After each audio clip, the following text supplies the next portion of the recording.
Alhamdulillah, alhamdulillah, alhamdulillah, ala rasulillah wa alamin allahu wajah. Asyhadu an la ilaha illallah wa asyhadu anna Muhammadan abduhu wa rasuluh. Allahumma shalli ala sayyidina Muhammad wa ala alihi wa sahbihi ajma'in. Qala Allah ta'ala fi kitabihil karim, a'udzu billahi minasy syaithanir rajim. Wa yas'aluna 'anil qul rabbi wa ma uridu min ilmi illa sallallahu alaihi. Alhamdulillah, Bapak-bapak dan saudara-saudara sekalian, di kesempatan ini kita masih diberikan kenikmatan dari Allah Subhanahu wa Ta'ala berupa Islam. Dan berarti saya sampaikan bahwa kenikmatan amal besarnya dan kenikmatan yang paling besar, paling utama, karena dia yang dirasakan baik di dunia maupun di akhirat.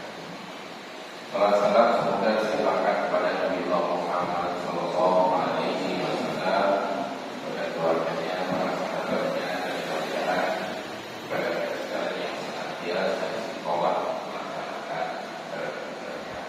Amin ya rabbal alamin. Alhamdulillah, dari salam dari Pak Tuan. Waalaikumsalam warahmatullahi wabarakatuh. Kebetulan siang dari telepon masih juga baru. Di kesempatan ini saya ingin menyampaikan salah satu firman Allah yang tadi awal saya sampaikan. A'udzubillahi minasyaitonir rajim. Wa yas'alunaka 'anil qulubi min amri rabbi wa ma utitu min ilmi illa qalila. Dalam ayat ini Allah menyampaikan kepada Rasulullah SAW, wa yas'alunaka 'anil, dan mereka bertanya kepadamu wahai Muhammad tentang ruh. Jadi sahabat-sahabat itu sebenarnya bertanya, cuma tidak mungkin belum disampaikan secara langsung kemudian ketika komunikasi, tapi sebenarnya di dalam benak mereka bertanya-tanya, dan Allah tahu ya. Jadi Allah tahu kalau sebenarnya sahabat itu bertanya tentang ruh. Maka kemudian disampaikan kepada Rasulullah, bahwa selalu mengetahui mereka itu bertanya kepadamu wahai Muhammad tentang ruh. Qul amri, katakanlah wahai Muhammad bahwa ruh ini adalah urusan Tuhan, urusan Allah Subhanahu wa Ta'ala.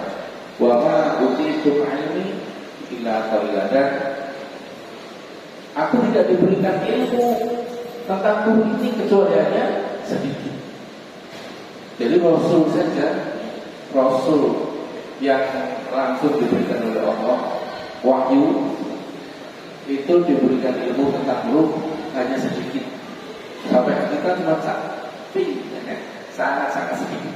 Tetapi ada yang menarik di dalam pembahasan ruh itu, sehingga pembahasan ruh ini menjadi pembahasan yang sampai sekarang masih belum sempurna, rahasianya masih belum terungkap.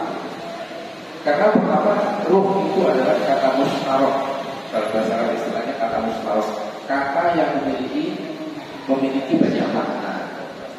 Di dalam Al-Quran dikatakan ruh bermakna, bisa bermakna malaikat Jibril, ya. Kemudian dikatakan juga sebagai sirul hayat atau rahasia hidup. Ketika ruh ditiupkan, kemudian ditanya alastu birabbikum, kalau ditiupkan alastu birabbikum, qalu bala, ruh itu langsung menjawab bahwa aku bersaksi.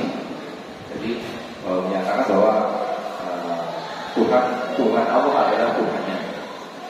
Jadi ruh yang pertama itu maknanya malaikat Jibril, kemudian ruh yang kedua itu rahasia hidup yang ditiupkan pada janin ketika usia 4 bulan itu. Kemudian yang ketiga ini yang tidak banyak orang mengetahui, tidak banyak orang membahas, ruh dimaknai sebagai idrok sila bila, kesadaran diri kita hubungan dengan Allah Subhanahu wa Ta'ala. Jadi itu ada ruh yang artinya itu bahwa ruh maknanya adalah idrok sila bila, kesadaran akan hubungan dengan Allah. Maka kemudian di sekolah itu ada rohis, rohani Islam. Jadi itu diambil dari kata ruh. Kemudian ada seksi kerohanian. Kalau sini tidak ada seksi kerohanian. Ada seksi kerohanian. Ada juga yang mengartikan bahwa ada kita itu terdiri dari jasmani dan rohani. Nah, kalau jasmani dan rohani berarti maknanya yang makna yang kedua tadi fisik dan nyawa begitu.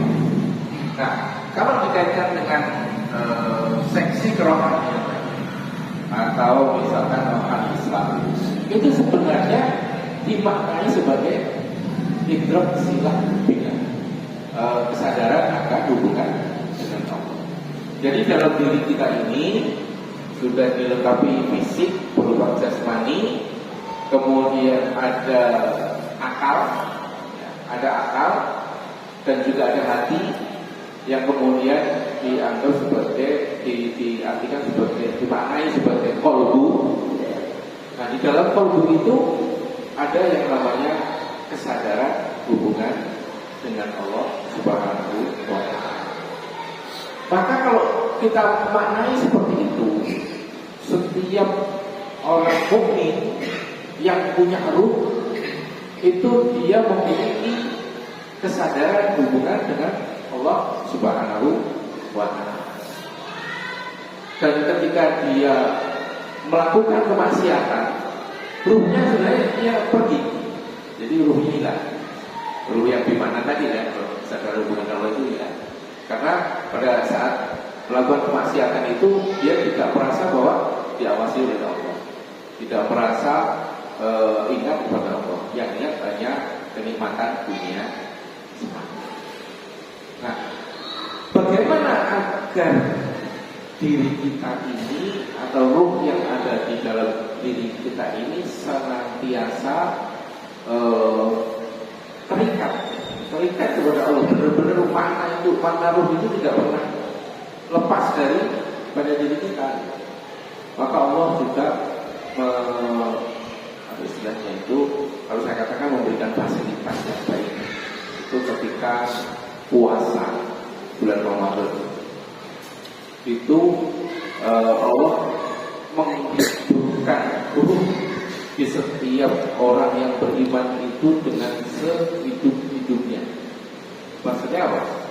Ketika ruhnya itu hidup ya, di bulan Ramadan itu kesadaran akan hubungan dengan Allah itu sangat kuat. Ibarat komputer atau ya ibarat komputer itu kabelnya dicolokkan ke stop kontak,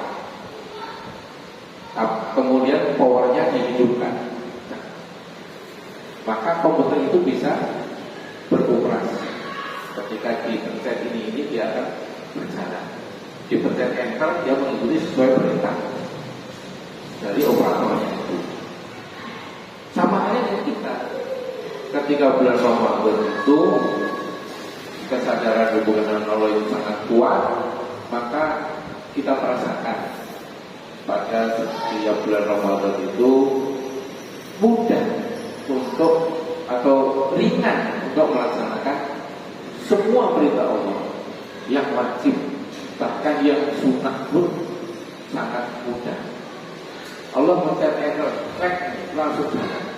Bangun ketika sahur, kemudian lanjut sholat subuh, habis sholat subuh tadarus, ada taklim, kemudian ada yang rajin lagi nanti jam 7 atau setengah 8 sholat duha, kemudian berangkat ke kantor, sampai di kantor ada kajian dulu biasanya kan gitu. Kantor itu banyak, kalau di bulan Ramadan itu kajian dulu, kemudian nanti pulang saking taatnya udah sangat mau banget tidak boleh makan, tidak boleh minum menunggu maghrib jamaah.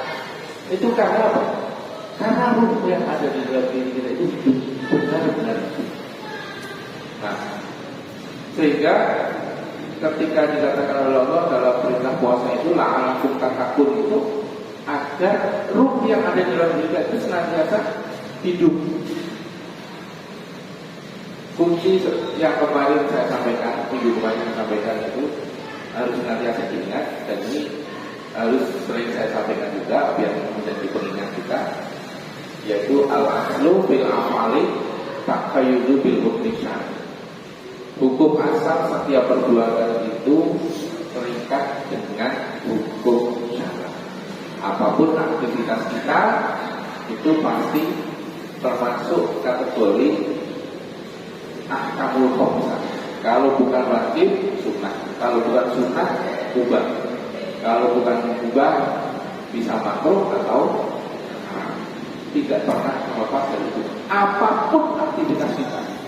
Dan sebagai seorang mukmin, sebagai seorang yang beriman, itu kita harus mengetahui apa hukumnya ketika kita melakukan aktivitas. Sampai ketika kita tidur bersama istri kita pun kita menyadari ini adalah ibadah. Maka semangat ketika di malam hari dengan istrinya. Kenapa? Ini ibadah. Kan gitu kan? Merasakan bahwa ini sesuatu yang diberikan oleh Allah, disyukuri, kemudian bermakna ibadah. Kalau itu benar-benar dirasakan, saya yakin tidak ada orang selingkuh. Ya, mungkin itu saja sekedar pengingat dari kita, mudah-mudahan persiapan kita untuk memasuki bulan Ramadan yang kurang lebih berapa? 11 hari. 12 hari. Kalau lihat itu hanya itu 1 Maret, insya Allah sudah puas.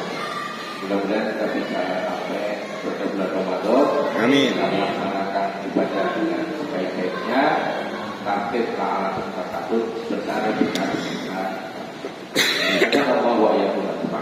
Assalamualaikum warahmatullahi wabarakatuh. Waalaikumsalam warahmatullahi wabarakatuh.